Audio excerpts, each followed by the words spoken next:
Awesome.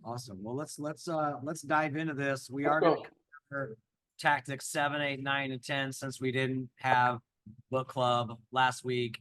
That was my bad. I was here, but we had a lot going on that day. So, but let's get through it now. So, tactic 7 is pricing ahead of the market. These are seller pricing strategies. I'm going to start with. Did y'all read the material? I did not for now, Not read the material. but I've read before. I've got notes in the books, so I didn't reread it now, but I've had the book for a while. Well, Okay. we'll just dive into some of this. Yep. I read 7 and 8, but I did not get to 9 and 10. Okay, good. Well, same, 7 and 8. Okay. Well, let's dive into 7, and I believe that starts on page 135. 135. Got it. Okay. So one of the first things that I noticed in here, they talk about the window of opportunity as far as pricing ahead of the market goes. What do you think that means? What do you think the window of opportunity is? Well, it's the first few days that you're on fire. Because after that, you're way down on the list of jobs. yeah, You got very little actually capture. that's right. You guys hear Brian at home? It's that little window of opportunity when the home first comes on the market. And in the book they call it they say this phenomenon. Huh. It's a phenomenon. So it's when the home first comes on the market. I mean, think about the buzz around a new listing, right? Do any of you have a strategy around that when you list a home? How do you capitalize on that window of opportunity when a home first hits the market? What do you do? Does anybody have anything that they're a strategy that they're using that they like to share? Brian. Mail your database, even if you think it won't be a fit, you don't know who data. So email everybody in your database. Okay. Email your database.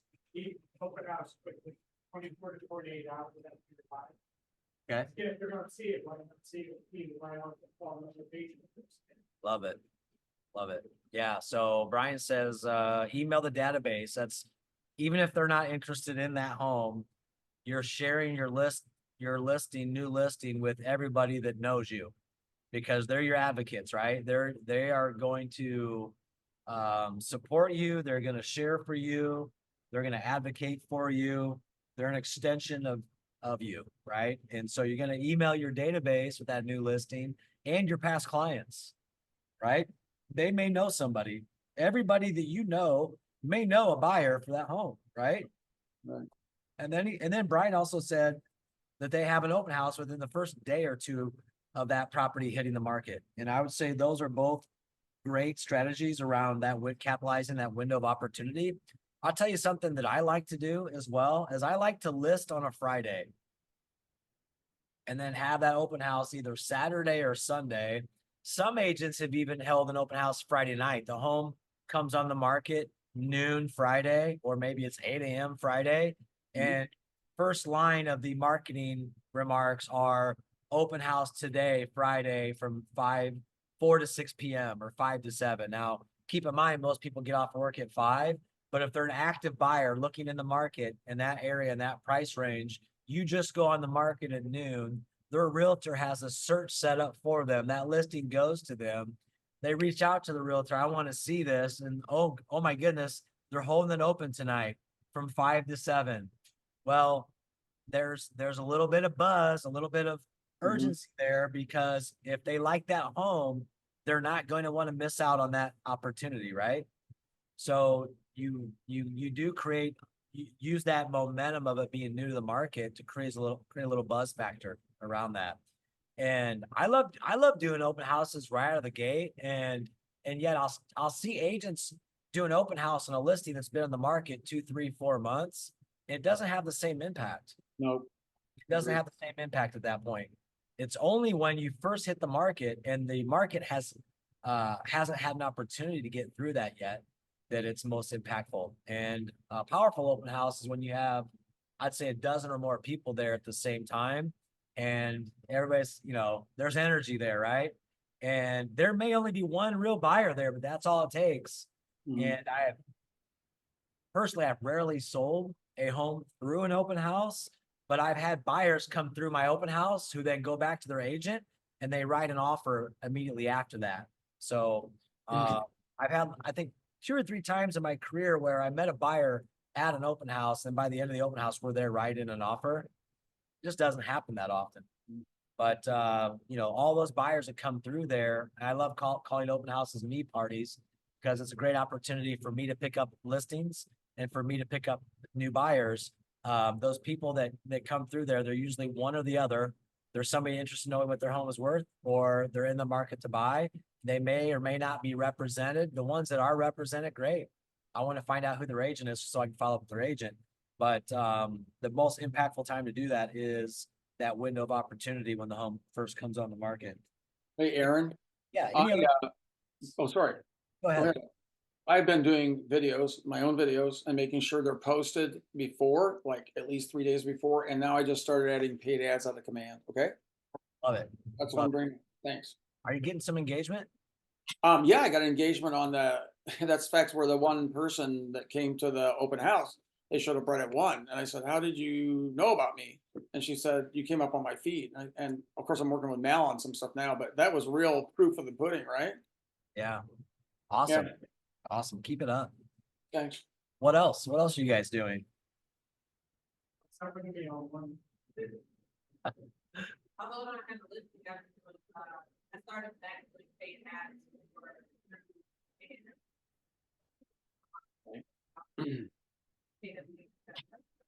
Awesome. Awesome. Are you getting contacts from that?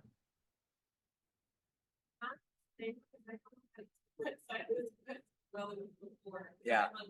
Normally I have my landing page set up, and if you go there, look at the property, but trying to get it the same as it was in the past, just the person. So I had the engagement, and I only spent like $10. So I had the engagement, I had the clicks, but they went nowhere because it wasn't like. Okay. Yeah. So were you advertising an open house? Is that what it was for? Okay. Did you notice maybe more people showing up to that open house? It was actually, I know 10 is a lot of people, but 10 is That's a lot of. it can be. Yeah. Yeah. Now, when you do an open house, what kind of window of time do you normally do? Is like a 2 or 3 hour window?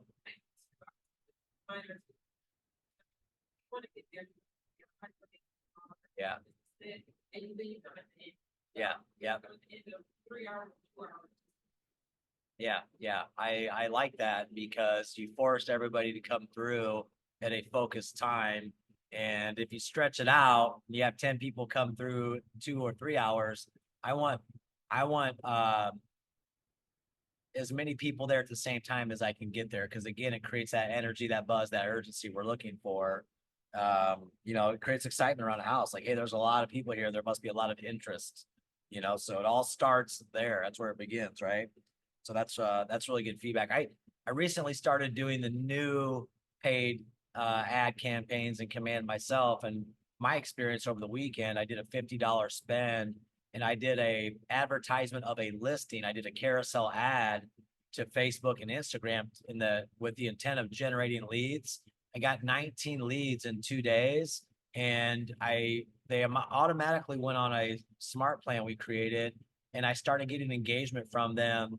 And out of that, I did get one buyer pre-approved for $150,000 to $160,000 price range, and Danny's working with them now. So the new ad campaigns do work, but I think you got to figure out, because I ran another one and I got a bunch of leads, but no real traction. And I was advertising a higher end listing, and I thought the buyer's going to come from outside of our market. So my audience was I selected the audience to be in Chicago, Detroit, Cincinnati, and Indianapolis, because I figured, hey, somebody from those larger metropolitan areas would have the money to buy this type of property. And I did get a ton of leads, but nobody that was really serious about moving or investing here. So that was kind of a lesson learned for me. If that was my listing, I probably would still run that ad just to generate the exposure for my client, and you just never know. But if I'm going to run ads to generate leads off of agents' listings that allow me to do that, I want to be strategic and think about a very common price point. I want a listing that's just hit the market, or the one I ran that I got the buyer pre-approved on. It was a troubled listing Tara Hip has on Hill Street over by Electric Works. And we got like I said, a bunch of leads, and we ended up getting a buyer pre-approved off of that. Now they're not interested actually in that home, but it did allow us to start a conversation and convert them. So that window of opportunity is important. The next thing I want to talk about is the art of persuasion. So still tactic 7 here. So I've been listening to the Millionaire Real Estate Agent podcast recently. Has anybody else tuned in any of that? Actually, some really good content in there. And they were talking about the difference between generating and converting leads. Like anybody can generate a lead, which is really just somebody's name and phone number or email address. But the ultimate goal with every lead, and this is lead conversion, is getting the appointment, right? Getting the appointment. So I think that's where the art of persuasion comes in. Is like, once we get them on the phone, what are we saying? Right? What are some questions you guys are asking when these people are, they're giving up their information to be able to get information. You capture the lead. How are you engaging with them? Focusing on them. Focusing on them. If it's about a house in particular. Yeah. Even if also registered for 1 to 3 weeks, out of curiosity, what about your name?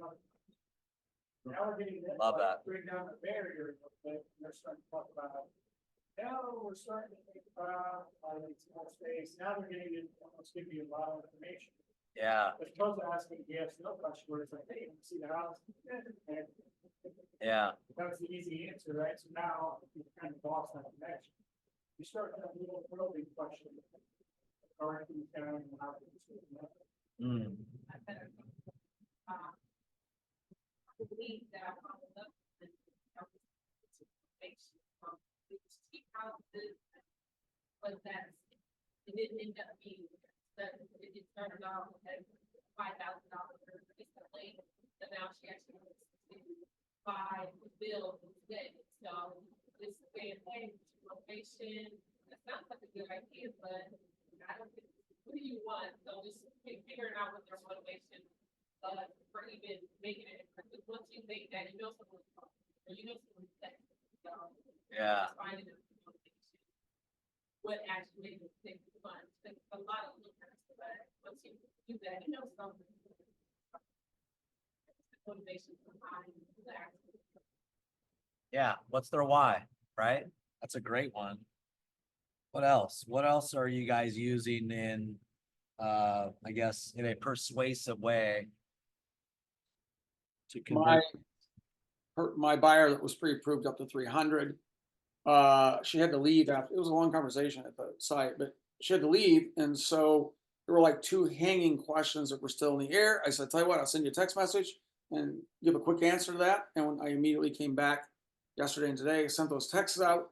And then I tagged on the end of that about the first meeting. I can go into more detail. When would that first meeting work for you? I know you have some schedule issues and you have a day off. And she said, how about Monday, February 5th at 7 p.m.? I immediately looked at it, sent back to her, done. And she said, I'll be there. So that's how I handled that one. Love it. Love it. Now they talk about don't chase the market, let the market chase you on like page 141. What do you think that means? Don't chase the market, let the market chase you. What do you think that means, and how might we use that in today's market? First, it's sellers, not price too high or high. Yeah. Just because even though people are still having their mind more houses on the market for X amount of days, something's wrong with it versus and not getting any offers or getting it overall, frankly, that sweet spot. Yeah. You know who's implemented this strategy this past year is Forrest and Sonia Ratcliffe. When they meet with their seller clients, they talk about chasing the market, negotiating up versus negotiating down. And they've done a really wonderful job of convincing or persuading their clients like, hey, here's your active competition. This is what's recently sold. Let's price it slightly below that. And you got to trust me on this one. And Forrest does a really good job because I think when people initially hear that, they're like, yeah, I don't think that's a good idea. And Forrest is like very convincing, like, you're gonna have to trust me on this. And they have stories to share where we listed this property slightly below market. We were able to get 12 offers and get them $40,000 above the asking price with an appraisal gap guarantee and a waived inspection. Because guess what happens when people start competing? Not only do you get price as a seller, you also get terms. And very rarely do you get price and terms, and you never get price and terms if you price it too high, you're negotiating down, because now the market isn't chasing you, you're chasing the market. And there's a cost of overpricing. Like Brittany said, people start wondering in this market, after 2 weeks, what's wrong with the property. Now, are you guys aware that the average days right now in our MLS is around 46 days on the market? So I think that's something too. We have to constantly be educating ourselves and stay on top of the numbers so that we are the economist of choice. And we have to be not only sharing that when it comes up in conversation, but that should be part of our social media and any print marketing that we do too, educating the consumer on where the market is going. And so that's a story that I would recommend share now, like average days on the market in our MLS here locally, Upstar is now around 46 days on the market. And hey, by the way, that's up, 18 days from where it was last year. So days in the market is starting to extend. And to give you some additional perspective, when I got in the business in 2007, average days on the market was 120 days. And sellers typically were doing 3 to 4 price reductions before they would procure a buyer who was willing to write an offer. And the pendulum was completely opposite. I mean, it was an extreme buyer's market then. We had 9 months of inventory. And so buyers would go look at houses. No, not this one. I'm looking for a deal. Too many choices. And they just wait. Or they might watch this listing and wait for the seller to reduce the price 2 or 3 times. And I remember there were a ton of expired listings in that market. And we just got to a point like, hey, if I didn't win a listing appointment, I know you guys are overpriced based on the conversation we had. I'll wait till it expires 6 months from now. I'd rather be the second or third realtor to list your property, because now you're more motivated. The market has beat you up. You become more realistic, and you just made my job easier. So those are people like where I'd go out in a listing appointment and lose listing, because nobody wins every listing. I don't care how good you are, but I would still they end up listing it. I would put a calendar reminder in my calendar 6 months to the day, knowing that, hey, 1, 2, 3, 4 Main Street's going to expire just from the market today. They probably did a 6-month contract. And so then I would just keep watching it. And I love taking over expired listings. We go door knocking the day they, expired. So don't chase the market. Let the market chase you. And I would say in today's market, more so than the market of 2007 to 10, it's much easier to do that. What is the cost of overpricing a listing? Yeah. It's right, to make that may not or it's gonna be the same. Price it right down, or you have to drop it and make that. Yeah. There's a graphic that I like. It talks about pricing it at, not just on the market, but you're pricing it in the market. And it shows more buyers. Like the graph I'm thinking of, there's like a bunch of people at the bottom. So you price it below the market, you're going to attract the maximum amount of people that are qualified to buy that particular home. You price it at market, then the number of people gets smaller. You price it above. Think about it. How many people in our market are capable of buying Dick Freeland's house at $30 million Pizza Hut mansion? Maybe a couple, right? The Right. higher you go, you start whittling the market down. It just becomes more and more scarce and narrow, right? So the opposite is true. If you put a home on the market for $1, you're gonna have everybody who has $1 in Fort Wayne wanting to buy that home, right? And so the cost to a seller who overprices their listing is they're gonna have to reduce their price 2, 3, or more times. And it's also gonna take them 2, 3, or more times longer to sell that property. Not to mention, this is something I like to discuss with sellers who want to test the market or test the water, if you will, is a couple things. One, the only thing we're going to do at that very optimistic price is help sell our competition, right? So they need to understand who their competition is. And then secondly, the carrying costs of continuing to own that home over the next 2, 3, 4, 5, 6 months, as opposed to we price it right, we maximize your exposure and attract all the interest we can. We go under contract under 30 days, and then you close within the next 30 days. There's 60-day window right there if you priced it right, right? I think the best I've ever done outside of like a cash deal to an investor is with conventional bank financing is put a home on the market and then be at the closing table 32 days later. And that's pretty good when you're dealing with somebody that's getting bank financing, you got inspections and appraisals and packing and moving the whole 9 yards from sign goes in the yard to at the closing table being a 32-day time period. That's pretty respectable, right? But you overprice a listing, think about the carrying costs, taxes, insurance, utilities, mortgage. If you know what those numbers are, sometimes that can be very persuasive to a motivated seller. Hey, if we overprice this and you sit in the market for 90 days and then we've got a 30 to 45-day escrow, let's add up the carrying costs over the next 4 months and see if that makes a difference. Doesn't the property get stale too, Aaron? If it's too Oh, high yeah. price? Absolutely. It gets stale. People wonder what's wrong with it. They want a deal. They think you're desperate. And none of that may be true. It may not be desperate. It may be unrealistic. Right. But I think sometimes sellers don't, they're not open to the idea of how much money it's actually going to cost them by overpricing it through price reductions and negotiations. And the last note I have here is just being on the market versus in the market. What's the difference? Yeah, exactly. You're there. Yeah. Deeper, experiences there.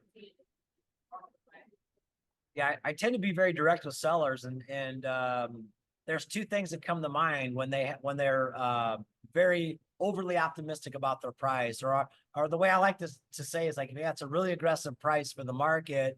May I share with you what concerns me about listing at that price, at your price? And two things come to mind. One is I feel pretty strongly that at that price, the only thing we're going to do is sell your competition.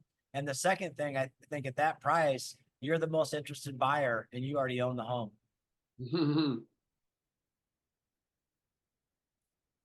Not always easy to hear, but I'll ask people, do you want the truth, or do you want me to make you feel good? You choose. Right. Yeah. What, really? So tell us that story.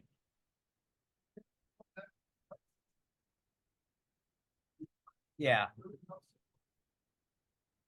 Yeah, that's true. Yeah.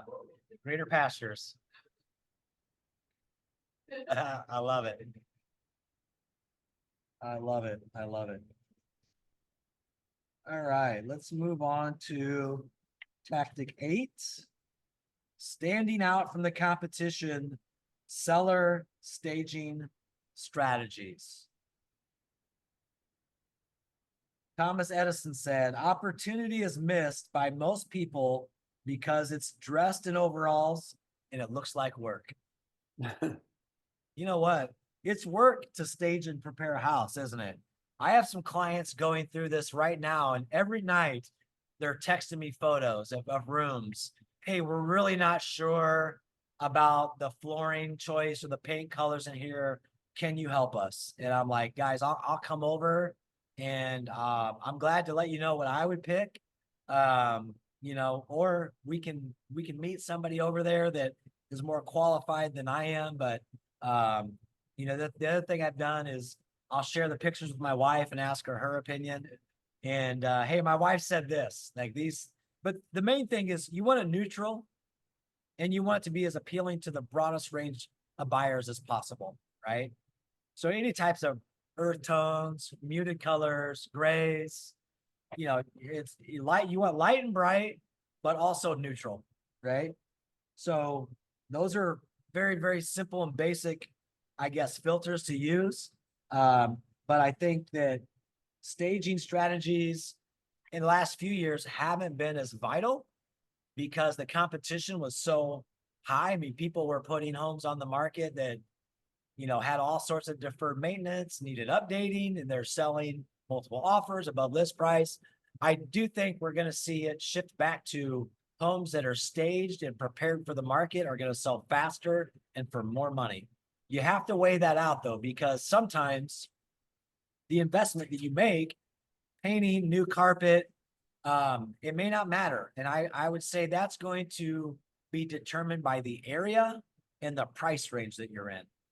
So if you're 180K and under in the Fort Wayne market, I don't think you're going to have to get as detailed or picky about staging and preparation as you do if you're in Northwest or Southwest Allen County School in that $300,000, $400,000, $500,000 or even higher price range. Those homes need to be dialed in, even in this market. What are you guys seeing? Michael Vandergriff, you're really quiet. Is he here? Please step out. Yeah, he's here. No, he's here. I just muted. You can get away with murder in this market, and we're still going to be in a seller's market for a while. So you're right, though. When you get over 500, you got to be careful. But yeah, anything 270 or under, you can get away with murder. Murder was the case that they gave me. Aaron? Little Snoop Dogg reference there. Yeah. Don't take it literally. Aaron, do the new, I mean, I've been in construction and stuff like that. So do the neutral colors change over time? Are those light tans and stuff still going to be that, or is it going to be light grays, or what are they doing with neutrals now? Yeah, you know what I like to do is go to Sherwin-Williams and get their current little color catalog. Yep. This year's trendy colors. Now I will say I just saw that, and there's some really, to me, dark colors in there this year. I'd say they're muted, but like a really dark green, a super Really? dark. I mean, darker, like a really deep olive. Oh. I saw as like one of this year's trendy colors. They're painting kitchen cabinets that color now. I don't know that I would recommend that unless you're in like a really high end area, but I do think greens, purples, oranges, those are blues are very taste specific. So your beiges and your grays are going to be more neutral tones, and I think are going to be Really? a bit more Yeah. Okay. a broader range of buyers. Interesting. I'll go pull that down line. My opinion. That's my opinion. Yeah. I am You got not. to watch HGTV. He's right. They're going with some bold stuff. My wife watches HGTV all the time. It's her Yeah. channel. So I have Yeah. to. But yeah, they're going with green cabinets now, blue cabinets, which used to be taboo. Yeah. So yeah, it does change all the time. But HGTV will keep you up on it. Yeah. Yeah, we did that in I'd say do that in your own home. Once the home is yours, like we did a really dark royal blue cabinet, lower cabinets on the back bar side. That way somebody walks in our house, they can't see it until they go into the kitchen. I call it a discovered space. You have to go into the space to discover it's there. It makes, adds interest to a home, I think. So, but again, the more neutral and traditional colors is what I would stick with I wouldn't get too trendy when when you're staging a home. What else is working? What other strategies are you guys using to stand out from the competition?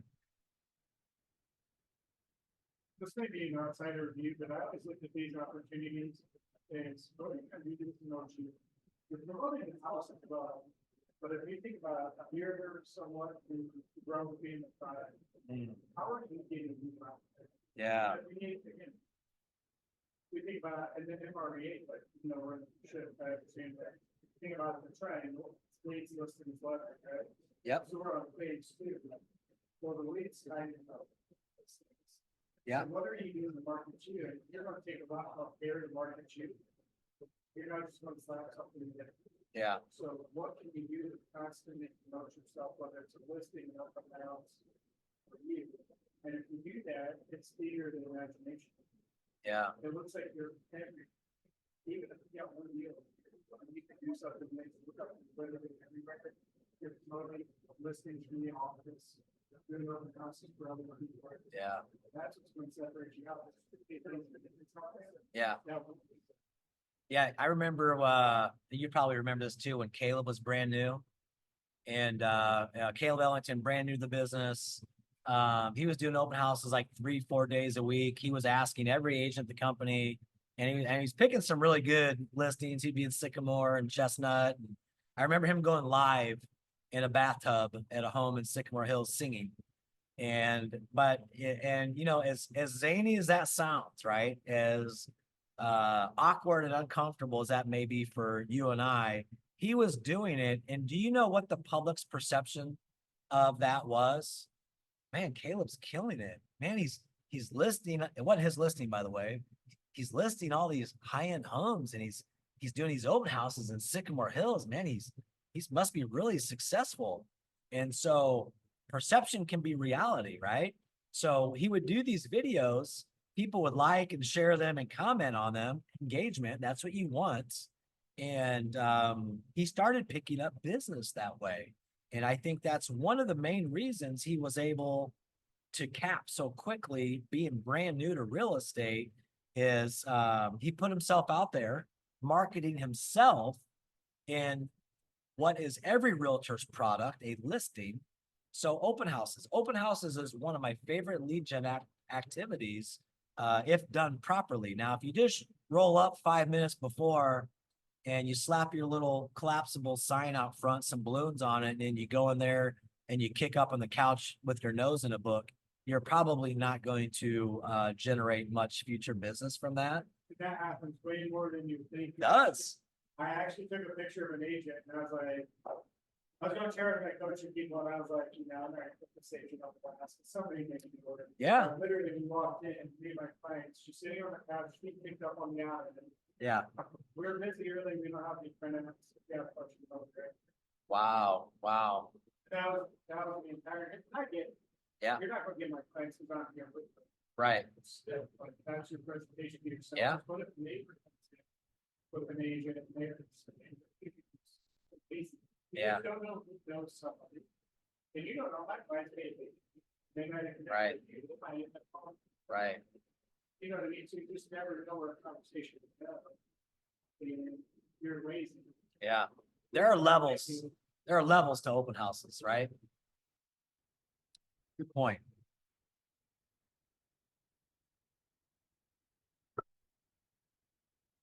So I'm looking at, again, talking about staging strategies to make yourself stand out. From curb appeal to closing the deal. I love that. They talk about the 3P 2F formula. So I want to go over that real quick. The 3 Ps are plantings, paint, and pictures. And then the 2 Fs in the 3P 2F formula is fixtures and furnishings. And so what they do is, in order to create a buyer experience when you're staging a home is, you know, you have promotional materials, flyers and cards, the listings on the internet. So it's been photographed beautifully, but to prepare it, they have 7 different things that they go through with this 3P and 2F formula, and it's curb appeal. So from the outside, then Then you have the entryway, and then they focus on the highlights of every home, right? I always say kitchens and bathrooms sell homes. So kitchen's here, and then master, which we don't say master, the primary bedroom and bath, living areas, other bedrooms, and then the backyard. Does anybody use professional home stager, or do you guys do it yourselves, or what are you all doing? We get tips. You give tips. I mean, if it's the right price point, like we got a couple $1 million listing on James. Yeah, It was already ready to go. That one, we might have really encouraged it, but. sure. Or giving tips and maybe helping. Yeah. Now, pay $10,000 for space. Yeah, I've done that. I've done it both ways. I've done it where I come in, or my wife and I come in, and we go through room by room, and I brought in towels and candles and paintings and bedspreads and shower curtains, and we spent a couple hours doing that. Then I've also hired Sarah Kruger, Sarah Bella on a few occasions where she showed up with the U-Haul and furniture and a couple strapping young lads, and they put everything in place. And that can be expensive. I know. I think the last time I did that with Sarah, it was like $1,500 to furnish the entire house. And we did beds and dressers and lamps and artwork and fake plants. And she came in, did her little feng shui thing. But that was $1,500 for 90 days. Now, if you price it appropriately, prepared it properly, it shouldn't take longer than 90 days to sell, right? So she would extend it beyond that for more money, but there needs to be a budget for that. And I wouldn't allow that to eat into your commission, or your commission should reflect taking that cost in absorbing that cost into the deal. And so typically, if I use a menu of commissions and we provide staging services, it's usually going to be a 7% listing, especially like 300K and above. 7% listing, and we provide the staging services as well, or at the very least a consult. Because a lot of times, if the home's vacant, that's one thing, but if the home already has furnishings, many times they can use what's there and then bring in a few other things to enhance it, and that can be a lot more cost effective for you. Aaron, just to piggyback on, Yeah. Yes. Go ahead. I just have a question, but go ahead. well, to piggyback on that, I've had to do that before on a house, and it is 12 to 1,500 for 90 days. What Yeah. we found a cheaper option, I learned from the father-son Walburns over at Mike Thomas. Yeah. We learned to use Aaron's rent to own. Man, you Oh. can get a couch, some lamps, and a table for about $300 a month, and they'll bill you on it. So you got 30 days to pay on Wow. the Aaron's rent to own. Wow. That's neat. Will they deliver that and set it in place? Yeah, they deliver it and pick it up and everything. Wow. And they set it up for you. Aaron's manager on Spring Street knows how to do it because he does all the Mike Thomas homes. He says he's always switching them out because they do them in the new ones till they get them under contract, and then they just literally switch the stuff to another one. There you go. Aaron's rent to own. I should have invested a long time ago. There you go. All right. I have a question on Thank the 1,300 you did. Yeah. Do you remember the price point? I mean, you just said 300. What do you say? 1,500 for 90 days. This was the last one I did was like a 270, 280 house. Oh, got it. Okay, great. Yeah, 4-bedroom, 2.5 bath, 2,100 square feet on a slab, 2-car garage, the bump out. I remember meeting Sarah, and then there was a vacant house. And the 7% is what you were putting that in if they picked that in your menu to do that. I'm assuming, right? Yeah. Yes. Yeah. 7% includes a consultation with Sarah Kruger, and she may recommend that you bring in stuff. But after the walkthrough, she takes notes and she sends it to the client and sends it to you. And if it's a vacant home, then I'll meet her there beforehand, and then usually square footage. I give her beds, baths, and square footage, and she can give me a rough estimate of what it would cost to, put stuff in that space. But also the square footage, is going to be a ballpark because you might have a huge living room, right? Small bedrooms, and so it just depends on what types is she bringing in. A sectional sofa? Is it just like a 3-person or 3-seat sofa, love seat, club chairs? Like what's she bringing in? So on an empty house, you want to pull pictures. Have you done any virtual staging on these, Aaron? I've never used virtual staging, but I know like Regan Ferguson Group does. Okay. There's other agents. I don't know if any of our agents are using virtual staging or not. Good question. Yeah. What's that? Yeah, I know there was some debate around whether or not it was going to be allowed. I know there are companies out there. We go to family reunion, there will be somebody there that they offer that. Like you send them the photos and then they put the stuff in, and a lot of it, man, looks very, very real. Can you do it in Canva? Huh. Wow, really? That's amazing. Huh. Something we can play around with later, right? We just, Bake it we home. just, we just need to note that it is virtually staged, correct? So people will see that this is a virtual staging. Do we have to do that legally? I don't know the rules around that. That would Okay. be, that's probably gonna be a Lee question, or maybe James might know. James, do you know, are we allowed to use virtually staged photos for advertising? You have to mention it in the remarks. Got it.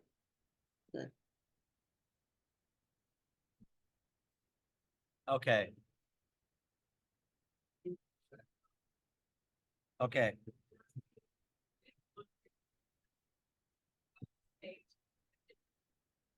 empty and staged, okay.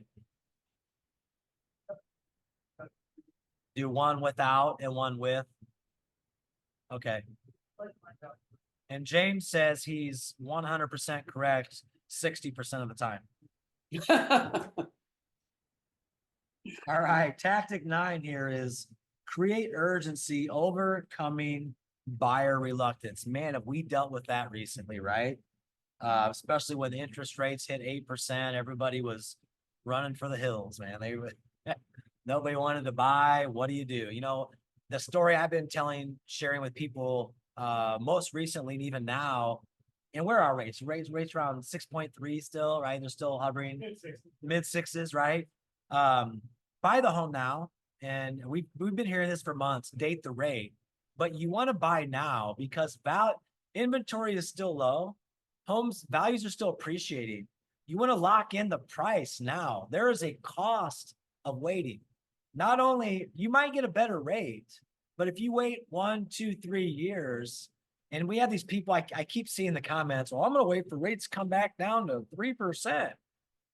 Ladies and gentlemen, we may never see 3% again in our lifetime. Just like I hope we never see 16% again, like our parents did in the early 80s. So, you know, if we get 4s, I'll be tickled. Yeah, Brian. On that, I've been hearing a lot of people talking about moving the country doesn't have to get the number or the dollar on the credit. Yeah. People are paying 20, 18 to 26%. So that's been more so than the rate on this thing. Yeah. But the other thing. Why are you Well, 22% there yeah. and not 6% on greater than? Because again, if you're renting, it's 11%. Yeah. If you're putting everything on the credit card, you're paying 22%. Why are you not paying 6%? Yeah. And that's less than inflation, so you're still borrowing money less than. Yeah. Inflation. Well, I'd buy now, and I think this is where we have to educate our buyers. Buy now, lock in the home at today's price, and whatever the rate is, it doesn't matter. Just follow the rates, and they come down, refinance, right? I got an email the other day from American Express. They're offering me a Marriott. So I'm a Marriott Rewards member. So actually, it's from Marriott saying, "Hey, get our American Express card." And I was like, "Well, look, let me look at the APR." It's like, dang, 24% and a $650 annual fee on the card. $650. Now with Amex, usually there's not a limit, right? Best practice is, you know, pay it off every month, right? Before you get hit with the interest. But you know, they charge you an annual fee on Amex because typically there may not be a limit to, you know, what you can charge on that. But I just thought, man, there's no way I'm going to pay a $650 annual fee just to have the perks of an Amex. Now I may be missing something. Maybe there's points or rewards that would outweigh that if you use it. Now, the other terms were if you charge $6,000 to it over 6 months, so that would be $1,000 a month, then you do get 95,000 points with Marriott. So, that may be worth the $650 annual renewal fee if you travel and you're staying at Marriott. I like Marriott hotels, but I really don't care about that. It's like at the end of the day, man, I'm not going to do it. But just be careful with the credit cards. But to Brian's point is the interest rates, especially the Gen Zs, the millennials, they're carrying balances on their credit cards and they're paying much higher interest rates than what they would be on a mortgage today if they bought now. So great point. So overcoming buyer reluctance. What are some strategies that you guys are implementing today? Danny Lopez, what are some strategies that you're using today to overcome buyer reluctance in the marketplace? Yeah. Higher. There may be more houses than the market for buyers. Or maybe. Yeah. I mean, really, I'm all about, hey, I understand where you're coming from. Let's just sit down and eat. Let's just see what the situation really is. That a lot of us will have an outside, like idea. It's like, yeah, this is what I'm thinking back some minutes. But if you're listening to this down, actually, I think the biggest thing is you don't really know. Yeah. They think, oh, hey, well, I don't think down or whatever. But really just sit down with them. And I think you're either going to get, well, hey, you're not ready to actually buy a house. Yeah. So there's that. Or, hey, you're actually in a really good position now. So you why. So I think it's really more about like that. To answer your question again, that's the good idea. So I can sit down with buyers. But that's really instead of trying to. Yeah. Just, hey, let's just sit down. You want to understand their wants and needs and determine their readiness, right? Their readiness is about their wants and needs. And so in order to determine that, we have to sit down with them and ask a lot of questions to arrive to what's motivating you, right? What are you wanting? What do you need in this house? What are some concerns you have? What might be holding you back from buying in today's market? Making it about them, right? That's probably pushing. I don't think that's trying to really be able to help them. But the way especially is kind of like really that. I think it's like any objection that I hear, I'm kind of letting them do their thing. That's natural reaction. But ultimately, like, it's kind of like saying, hey, if you have a problem with me, call me. And if you don't have my phone number, then you don't know me well enough to have a problem with me. That kind of thing. Where it's like, whatever objection you're giving me, we haven't even sat down. I don't even know your story. I don't even know who you are. Yeah. So that's just an advancement. Says here in the book, understanding buyer urgency, its root cause and how to respond. Thank you for sharing that. How to respond to the lack of it is imperative in a shift. When buyers are more reluctant than ever to make offers and more than willing to walk away from signed contracts, you must be prepared. And then it goes on to say, you must help buyers rediscover their sense of urgency. Now notice, like in sales, they talk about creating urgency, but really we need to understand the urgency of the buyer themselves. What is their urgency, right? That comes down to motivation, right? When do they need to, when is their lease up and do they need to be into find their new housing or alternative housing, right? And so here on page 174, it talks about buyer urgency. There's 3 things that we dive into in determining that. And it's, are they able, ready, and willing? So 1 is able. Do they have the cash and credit worthiness to be able to do anything? And then 2 is ready. What are their personal reasons? That's motivation, right? Why is buying now important to them? And then 3 is willingness. So willingness here it says, what are the market's expectations? So then I like how it goes on to say the 3 ways we can energize their urgency to want to transact or do something is 1, becoming the local economist of choice. So we'd already talked about educating them, right? So we need to be educated so that we can inform and pass that information along to them. So becoming local economist of choice is 1 way to energize buyers' urgency. The second way is to help them tap into their why. So it's that meeting like Danny was talking about face to face, so we can understand their why and also help them gain clarity on what it is that they need and want. And then the third thing is addressing buyer reluctance. It's not overcoming objections, but it's again educating and informing them so they can make the best decision for themselves and their family in that moment. And that's where we become consultants over salespeople is, Brian, you ever talk somebody out of doing something? I do. I remember in the beginning, and I didn't necessarily fully understand what that meant, but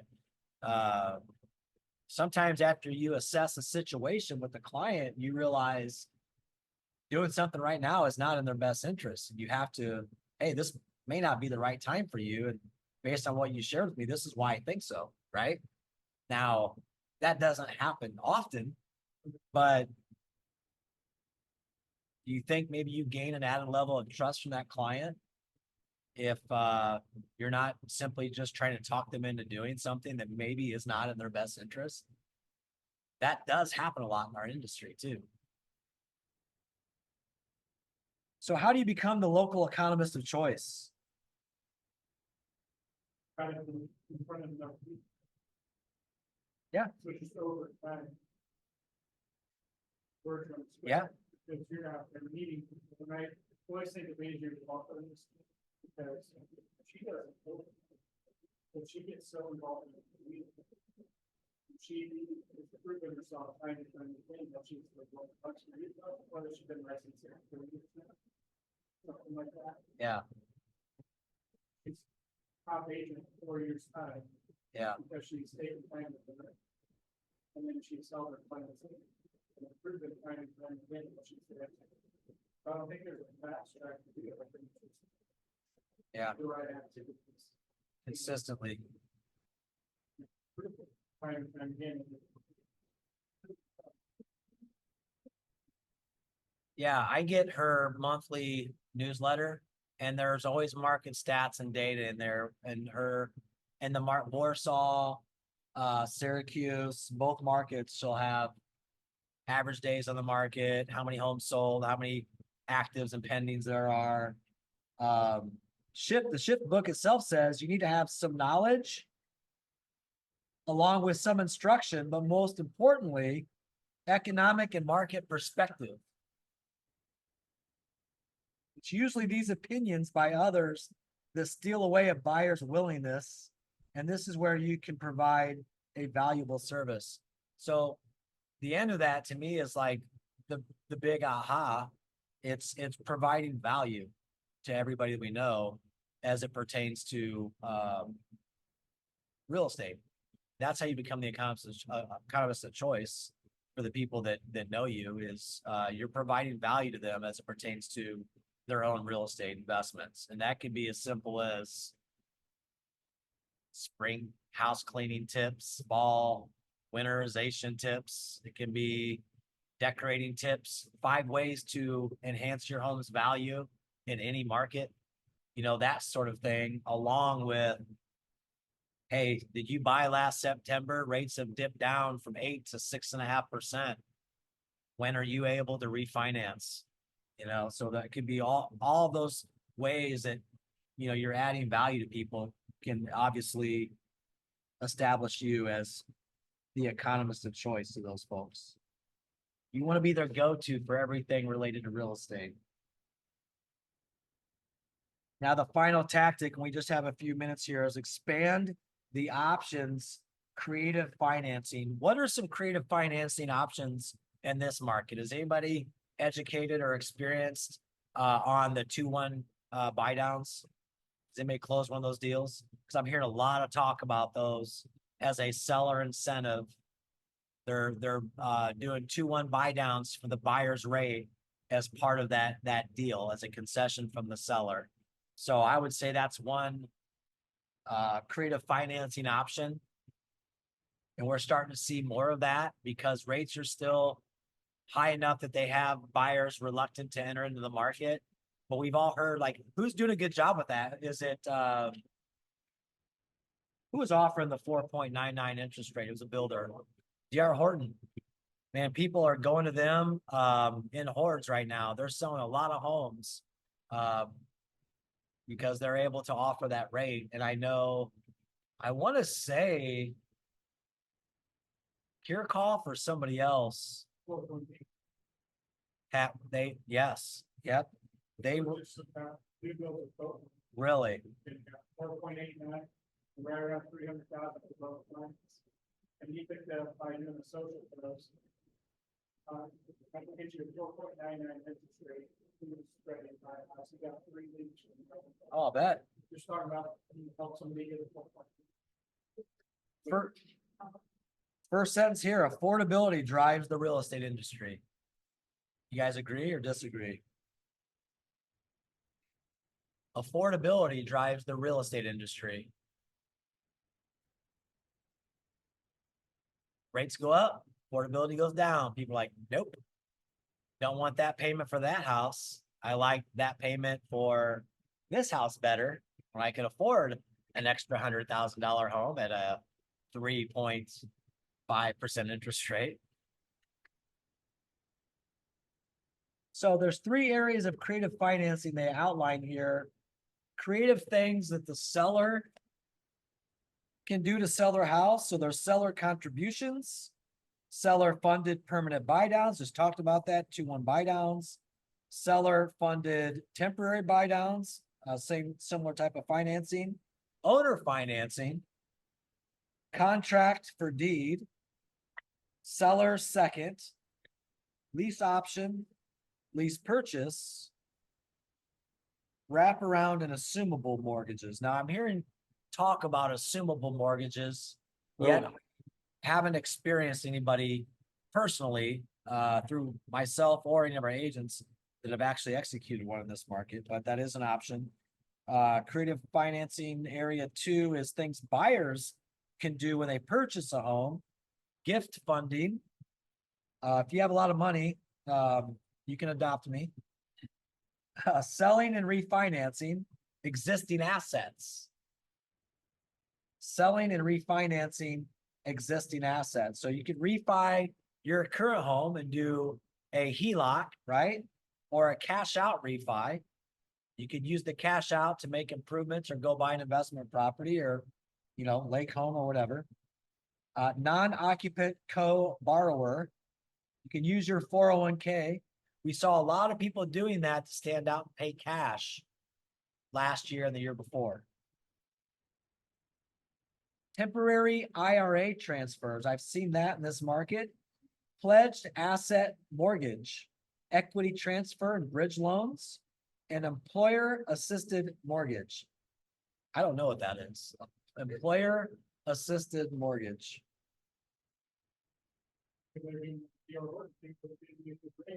Yeah. Yeah. And then finally, we'll wrap up with this as the 3rd area of creative financing, things lenders can do. So make sure you guys call your lenders after this. Lender funded buy down. Fannie Mae's My Community Mortgage. I don't even know if that exists anymore. This book was written like 2008. Adjusting amortization period to lower the payments. Adjusting interest rates to cover closing costs. State, province, and local grants or bond programs. So Indiana Housing offers down payment assistance. That would be a state grant. And mortgage credit certificate. Does anybody know what a mortgage credit certificate is.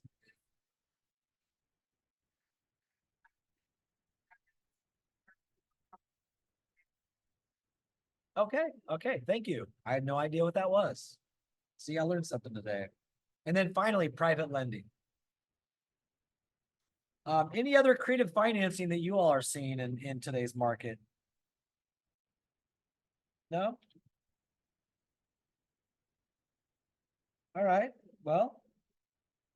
It is 2:03. I appreciate you guys for being here for book club. We do have one more session, so I'll see you guys same bat time, same bat channel next week, tactics 11 and 12 to wrap up the book club.